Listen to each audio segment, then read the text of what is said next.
All right, guys, I want to talk a little bit about my favorite wintertime baits, late fall, wintertime transition, what I like to use, during the transition and during the wintertime. And just go over real quick, the baits I like to use, rods, reels, and line. Number one, one of my favorite things to use is the Alabama rig here. I like to throw it, mainly in the wintertime down here in the south, at least where I fish on Lake Murray and a few of the other lakes. It's more about the wintertime than it is any other time of year for whatever reason. Some other lakes you can catch them, during the summertime when they're out on the ledges or on those humps. But for whatever reason, majority of the lakes I fish around here, the A-rig is usually only good around the wintertime, pre-spawn, during the cold months. It catches big fish. There's no doubt about it. Some people think it's cheating. Those same people that call everybody else cheaters are the same ones throwing that doggone Alabama rig when nobody else is looking.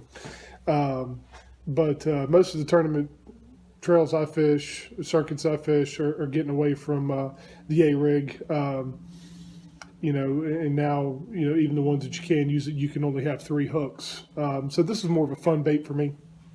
I enjoy throwing the Alabama rig. I only throw it with blades. Gives it a better bait fish profile. It's just what I like to do. I throw it with 1/8 ounce jig heads. I don't go any heavier than that with all the wires and everything else on this thing. It sinks to the bottom just fine, and that's how I like to fish it. Just my personal preference. I like to throw Strike King caffeine, their caffeine shad in a 4.5 inch, and I like to throw the Glimmer Blue. It just matches the hatch the best to me personally down here. Depending on what size bait fish the bass are feeding on, I'll go down to like a Kitech 3.8 inch or a 3.5 inch swim bait. Just depends. But mainly this 4.5 inch Glimmer Blue and the Strike King caffeine shad is my favorite. That's what I like to throw in A-rig. I throw it on 20-pound fluorocarbon on a 7.6 heavy Daiwa Tatula rod and a 6.3 to 1 Daiwa Tatula HD reel. I like throwing it on a little bit slower gear ratio. It helps me keep that Alabama rig at a slower pace and keeps me from really being able to speed it up. It's really critical that you fish that thing slow during this time of year. A couple other baits I really like to throw, 3/4 ounce and ounce spinnerbaits. I like to cast these out, let it sink to the bottom, especially, as the water temp continues to get colder. The shad are going to start dying off and they're going to be sinking towards the bottom. Well, in that deeper water where these fish are going to be sitting this time of year on those deep ledges, bluff walls, steep rocky points, rocky humps, deeper rocky humps, the spinnerbait will really come into play because it's going to give that presentation of a dying bait fish. You either cast it out, let it sink to the bottom, reel it back real slow, or you can kind of hop it off the bottom and let it flutter back down like a dying bait fish. I like to throw pretty much 2 patterns. The shad pattern that you see here, it's greenfish tackle spinnerbait. Just an awesome custom paint job on these. They do a really, really great job with these spinnerbaits, and I really like throwing them. The spinnerbait any time of the year, to tell you the truth. A lot of people have gotten away from the spinnerbait. I don't know why. They still catch fish and they catch big fish. Some of the biggest bags of fish I've ever caught have come on a spinnerbait. Shad pattern for clear water, and then more of a brim sunfish, crawfish pattern for dirtier water. It's just what I prefer. It's what I like to throw. 3/4 ounce if I'm fishing 20 to 25 feet, 15 feet, or 25 plus foot, I'm throwing an ounce. So spinnerbait, great bait year round. DT10, Rapala DT10, first thing in the morning when those bait fish have kind of moved up, especially on those steeper rocky points, rocky ledges, bluff walls.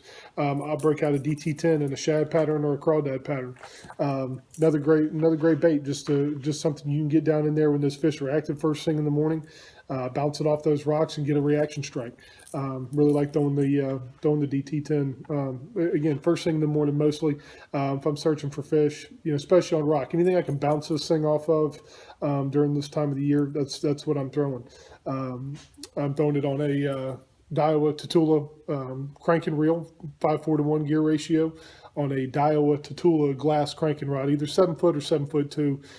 Just depends on how deep I'm trying to get this crankbait down. I'm throwing it on High Seas 10-pound fluorocarbon. High Seas is the best reel on the market. If you haven't tried some High Seas fishing line, send me a message. I'll try to send you some samples or something for people to try. But High Seas fluorocarbon is the best fishing line on the market. Their braid is phenomenal. Their copolymer is great, and their monofilament is great.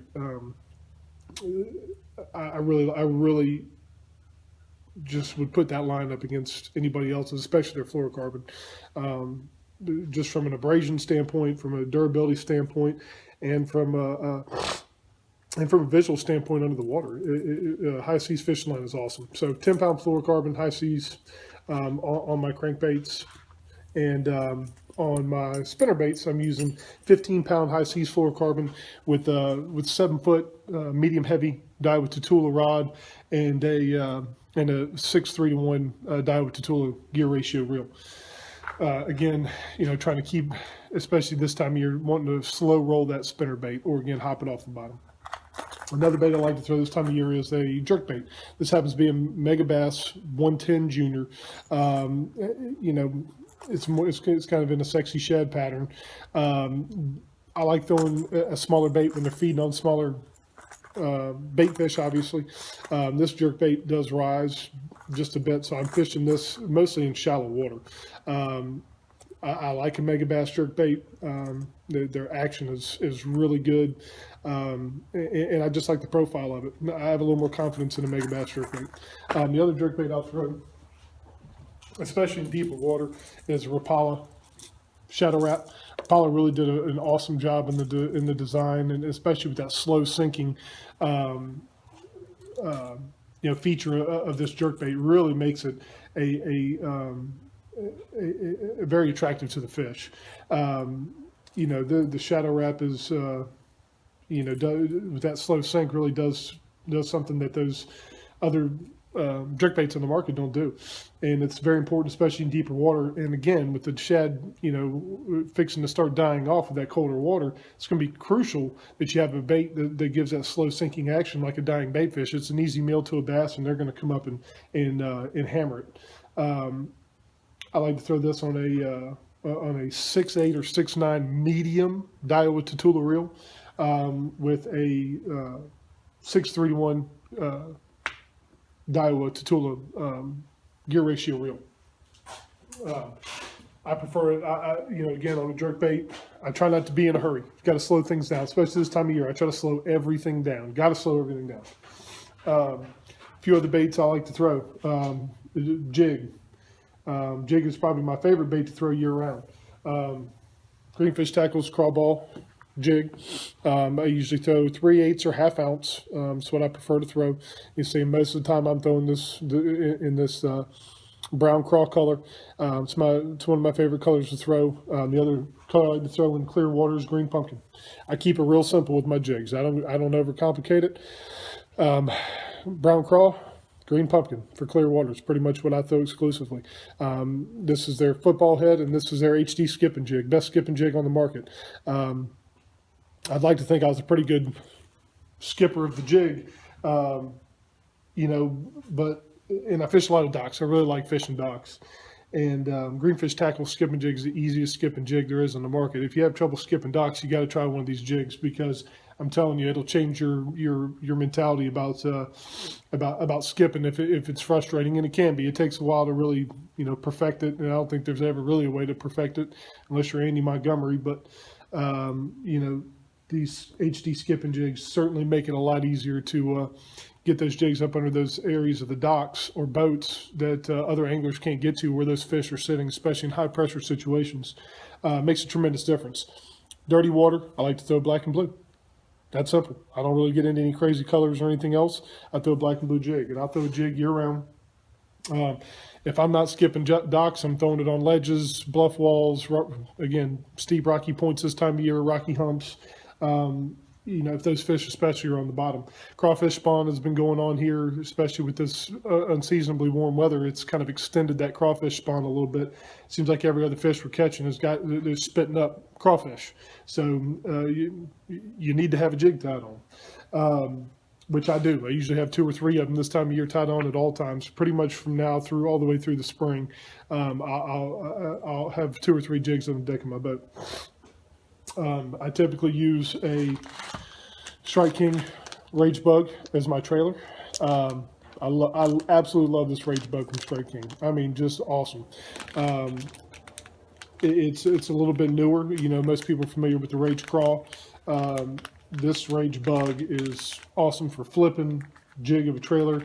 The Creeper Head, which I'm about to talk about here in just a second, you know, it's again my favorite creature bait, bar none. It's pretty much what I use exclusively, unless I'm punching heavy mats or punching heavy, you know, heavy structure. I'll go to a little bit larger, you know, profile on a or dirtier water. I'll go to a larger profile on a creature bait.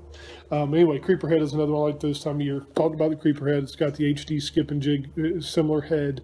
Throw it exclusively with the creature bait. Same areas I'd fish a jig or a shaky head. Again, just gives a fish a different look, different profile, and you can catch fish with this when some of the other lures you've been using are not being as effective because of pressure. So again, Creeper Head, great bait. Shaky Head, obviously one of my favorite baits. Just again, fish catching machine. Catch a lot of fish with this. It's greenfish tackles, crawball, shaky head. And I know I talk about greenfish tackle a lot. And yes, I'm on pro staff with them. But listen, these guys, they don't pay my way. I genuinely love the people, and I genuinely love the products, and I truly do use the products. And you know, and the bottom line is they work. And you know, they stand behind their products in what they do, and hand tying, customizing everything that they do, take a lot of pride in it, and that means a lot to somebody like me. And it means a lot to, you know, to be able to be on pro staff with them. I'm very thankful for that opportunity, and it's awesome. But they don't pay my way, just so everybody understands. I use these products because they work.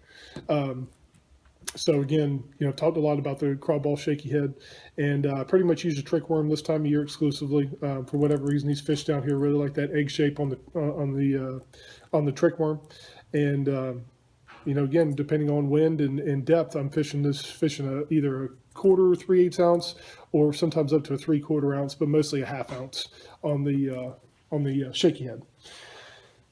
Drop shot, another bait. Not my favorite thing to do, but again, when those fish are suspended out over the river channel or whatever, and that jig and that spoon may not be working, you know, the drop shot can pick up a few extra fish that you may not have been able to catch with any other baits. You know, I typically use a robo worm on the drop shot. You know, I'll use a 7-inch or a 4.5-inch worm, again, depending on what the fish are feeding on. Sometimes they like a bigger bait. It's an easier meal. Again, this time of year with their metabolism slowing down, you know, they're looking for a bigger meal. So it gives them a little more satisfaction, you know, when they're not moving around chasing bait as much. They want a little bit larger meal, something that's going to satisfy them a little bit longer in between meals.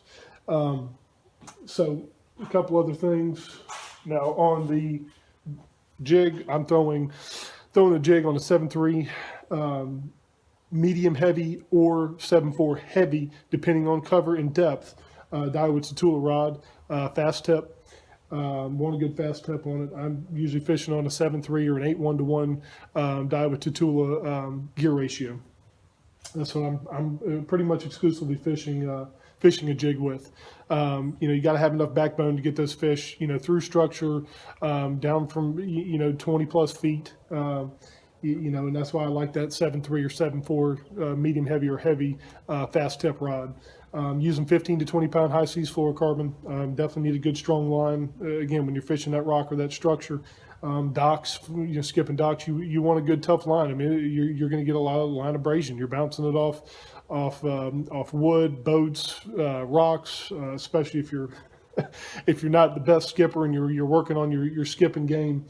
You know, that line's going to take a beating. So you need something that's strong, tough, and high seas fluorocarbon gets the job done. 15 to 20 pound test. On the shaky head, I'm typically using 12-pound test. You know, again, it's more of a finesse bait. I like to use a lighter line with it. I seem to get more hookups, more bites with that. Creeper head, I'm fishing 15 to 20 pound just because I'm using a heavier creeper head. So much like a jig, 15 to 20 pound high seas fluorocarbon. Jerkbait, I'm using usually 8 to 10 pound high seas fluorocarbon on that. Last two, jig and spoon. This is just a real simple War Eagle jig and spoon. Again, great bait to catch big fish, especially when they're suspended and they're feeding in the wintertime over those river channels or those big drop-offs on those steep rocky points. Catches some big fish. I typically use a smaller profile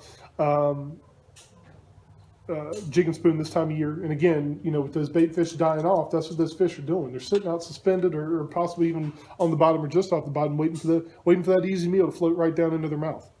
You know, so the jig and spoon really comes into play.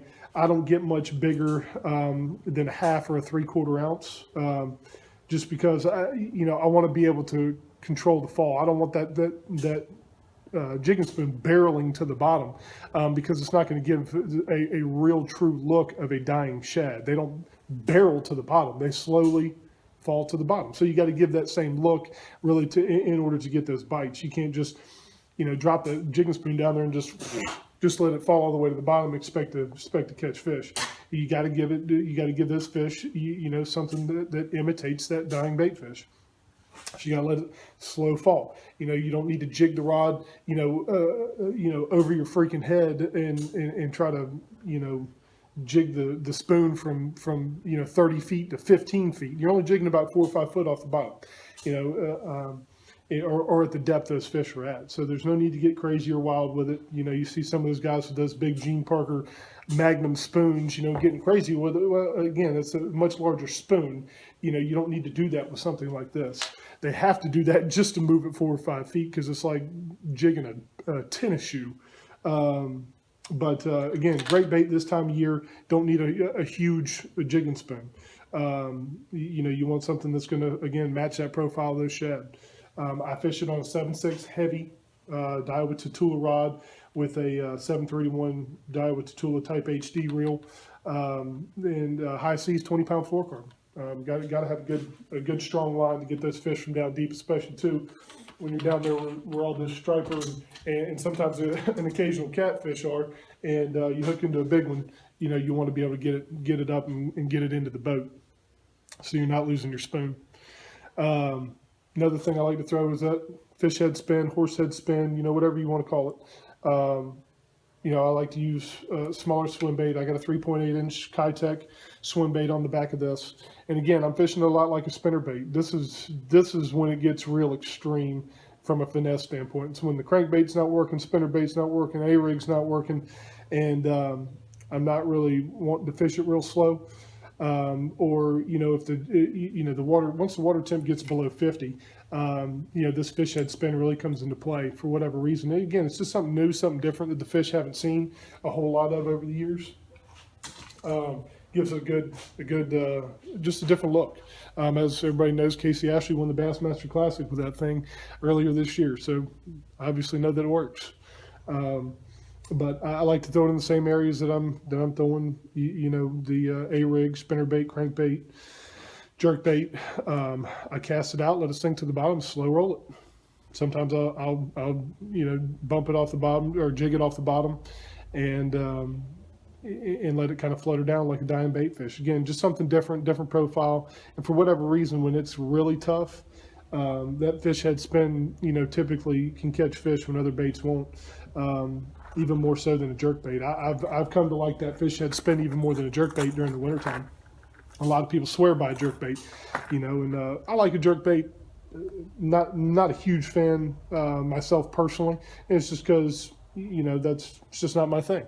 But I will throw a jerkbait because it does catch big fish and it is effective during the wintertime. But I've almost replaced it with that fish head spin for whatever reason. I know they do two completely different things. I get that, but I just like that fish head spin a little more than the spinnerbait, crankbait, or the or the jerkbait during certain times, especially when it's really, really tough. Anyway, those are the baits I like to use. I throw that fish head spin on a 7-foot medium heavy rod with a another 6:3-to-1 gear ratio reel. Die with the tool. Again, guys, if you're not out fishing, you should be, especially down here, enjoying this unseasonably warm weather. It's supposed to be 77 this weekend. It's crazy, but guys, I hope this helps. I hope you're enjoying the videos, and we'll be doing some more. I'll be doing some on the water stuff with how to, how I fish a rig, jerkbait, crankbait, and just kind of breaking down a little bit more about what I do. And listen, it doesn't mean it's right. It's what I'm successful with. It's what I enjoy, and that's how I like to fish. I don't give a damn what any other pros are doing or how they're doing it. Sure, do I do my research? Absolutely. But listen, everybody's different in how they fish, and that's what makes fishing great. Certain people are good at certain things, and you listen to them and you try to take things away and maybe apply certain techniques and things that you think might help you. But no, you're never going to be KVD. You're never going to be, Aaron Martins. You're never going to be Casey Ashley or any of these, high-profile professionals out there. You got to be you. I'm not saying you can't get to the next level, but you're never going to be that particular person. You got to be you. You got to develop your own, your own personality, your own style of fishing. That's why everybody's got a different style. Everybody's got a different opinion on different things. And again, that's what makes the sport great. So I don't want to hear any trash about, oh, well, this is what KVD does. Are you KVD? Hell no. And you never will be. So, be you. Be you. I share this information because I love to fish.